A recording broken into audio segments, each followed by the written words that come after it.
Friends जो मैंने भी सब सिक्यूरीटी गार्ड जॉब इंटरेस्टेड थे से न्यू अपडेट आसी सारी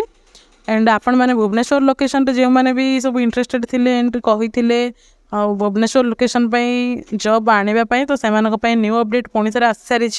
security guard job vacancy Bhubaneswar ये बहुत सारा वैकेंसीज आसी एंड ये आपण मैंने जदि ओनली 10th पास कि 8th पास 5th पास होती आपण मैंने जॉब करें हुए तो ये आपण मानू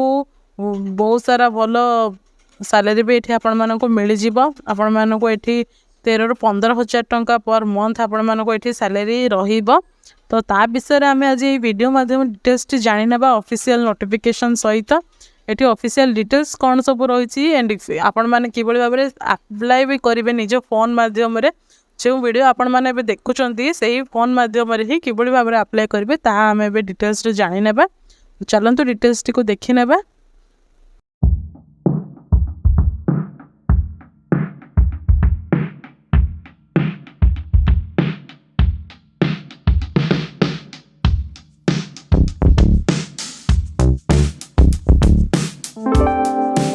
हेलो फ्रेंड्स नमस्कार जय जगन्नाथ आपण मानक आम YouTube channel join to job रे बहुत बहुत स्वागत जनाऊँ। तो फ्रेंड्स आपण मैंने जदि आम चैनल को प्रथम थर कर आसते चैनल को सब्सक्राइब करने एंड पाखे बेल आइकन को ऑन रखिए जहाँद्वारा आपण मैंने यही भाव में आसुवा न्यू न्यू अपडेट सब निज फोन मध्यम ही पाइपर। तो फ्रेंड्स चलतु आम डिटेल्स टी को देखी नेबा आउ डेरी न करिकी security guard yes inside company तरफ आसी job vacancy security guard Khandagiri Bhubaneswar location रोची। प्रोफाइल इनसाइट्स रे देखिबा स्किल्स देखिबा security first aid conflict management एटी सिक्यूरीटी रो जहाँ सब काम रही एंड फास्ट एड काम भी रहिबा। एजुकेशन रे 10th पास 12th पास माने जदि आपण माने 5th पास होइचंती 7th class pass होइचंती 8th class pass होइचंती ताहारे भी एठी आपण माने एलिजिबल हेबे। तो निहाती भाव में आपण मैंने जॉब टी को अप्लाई करने ट्राए करूँ जो मैंने भी सब अनएम्प्लॉयड अच्छा एंड कौन सी भी जॉब रे एंगेज होगी निज कैरियर को निज कैरियर प्रति आपण मैंने ध्यान देकी निज कैरियर स्टार्ट करने चाहूँगी एठी आपण मैंने जो मैंने भी इनकम करने चाहूँगी से मैंने यही जॉब को करें। लैंग्वेज देखो तो ओडिया रही हिंदी रही इंग्लिश रिक्वायर्ड रही ओनली ओडिया एंड हिंदी आसुवा पड़ो। जॉब डिटेल्स रे पेमेंट देखो 9,000 ରୁ 13,000 टंका ए मंथ जहाँकि ये 13,000 टंका पर्यंत आपण मानकर सैलरी रहिबो। जॉब टाइप फुल टाइम रोची shift and schedule rotational shift रहिबो डे शिफ्ट रहिबो आपण मानकर एठी शिफ्ट भी चेंज होबो शिफ्ट वाइज आपण मानको एठी जॉब करिया पई पड़िबो रोटेशनल रहिबो एंड डे शिफ्ट ही रहुची।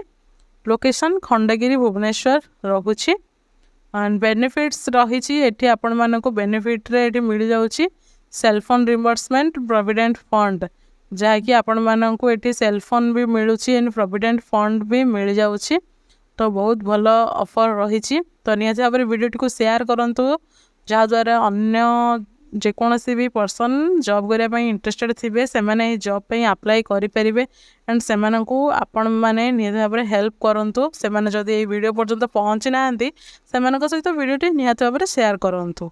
एलिजिबिलिटी क्राइटेरिया देखा ताहले मिनिमम 8th और 10th पास रही prior experience as a security guard preferred जदि आपण मानकर एक्सपीरियंस थाए ताहले भल कथा नथिले भी आपण माने जदि इच्छुक अछंती निहाती भाव में अप्लाई करंतु। Physically fit and mentally alert आपण माने निजर फिजिकल फिट रही अच्छी मेंटली भी फिट रही निहाती दरकार जहाँकि गोटे साधारण मनुष्यर quality. Basic knowledge of security operations and safety procedures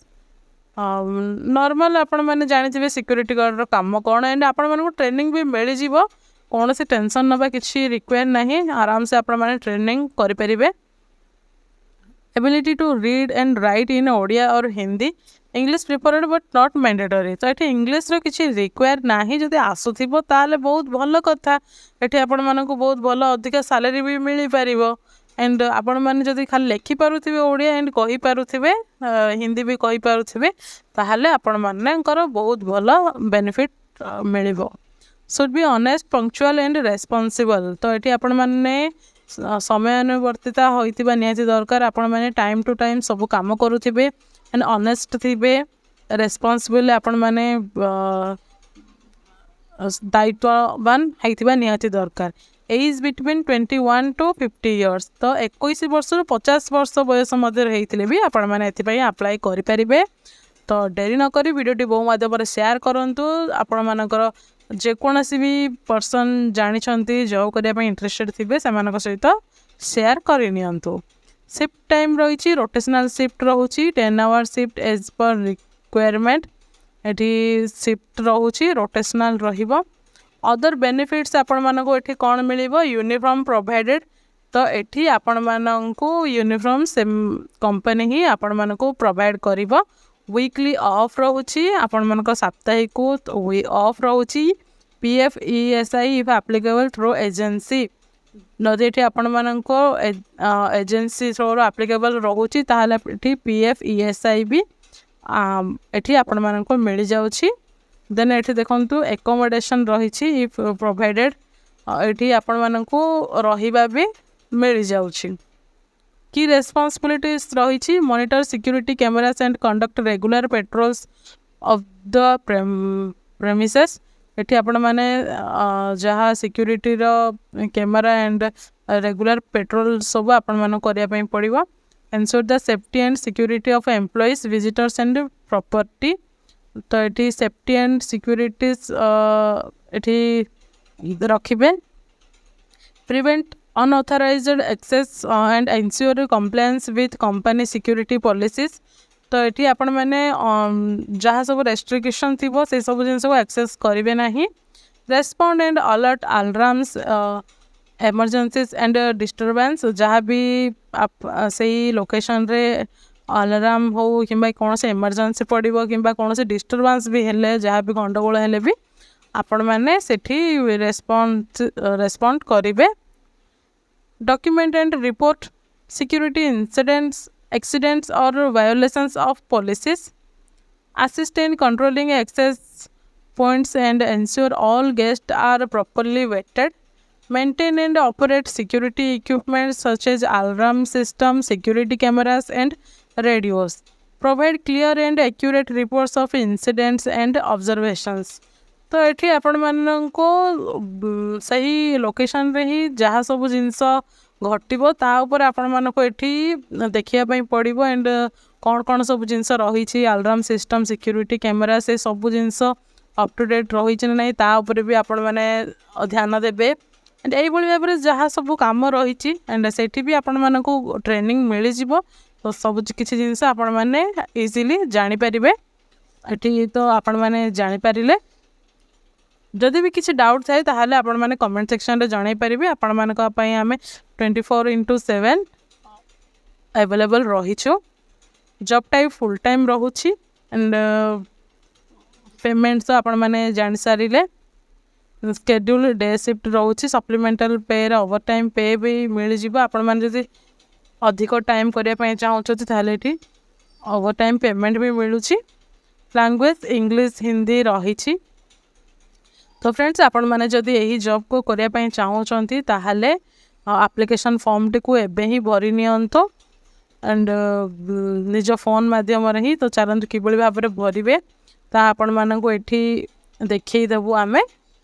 तो बहुत इजीली ही आपण मैंने अप्लाई करें तो कौन सी भी टेंशन नवा किसी रिक्वेस्ट नहीं तो वीडियोटी मो माध्यम शेयर भी करनी जहाँ द्वारा समस्ते भी अवेयर हो पारे तो देखो आपण मैंने डिस्क्रिप्शन बॉक्स रे चेक करें सेठी आपण मैंने यही भाव में किसी इंटरफेस रे पहुँची जाए एंड जो मैंने भी जॉब करने चाहूँगी डिस्क्रिप्शन बॉक्स रे लिंक मिल जाए से लिंक को क्लिक कले आपण मैंने एप्लिकेशन फॉर्म रे डायरेक्ट पहुँची जाए देन एठी आपण मैंने निज नेम को फिलअप करेंगे योर लोकेशन एड्रेस आपण मान लोकेशन निजर कॉन्टैक्ट नंबर निजर मेल एड्रेस देला परे एठी are you interested for this job yes और नो तो ये आपण मैंने जदि इंटरेस्टेड अच्छा ताहले येस करेंगे तो ये भाव में आपण मैंने यही एप्लिकेशन फॉर्म टी को फिलअप करें